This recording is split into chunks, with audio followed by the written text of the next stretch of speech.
this took the last code and now we are gonna complete this by doing separating them. And we are done with this. So now let's check the code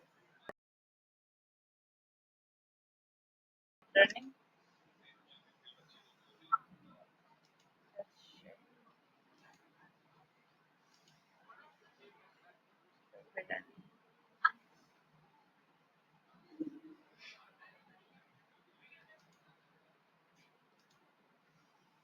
So now firstly we are gonna do saving option.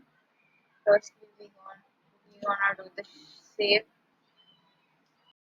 So let's see the coding by clicking run option. And over here you can see the orbit of the moon, earth around the sun. Isn't it fascinating? I hope that you have liked it. So from my side, this is the end. So till then, see you next time. Thank you.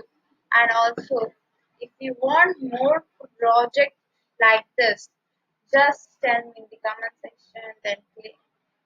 If you liked it, you click on like option, then subscribe, and for the notification, click the bell icon. So till then, see you.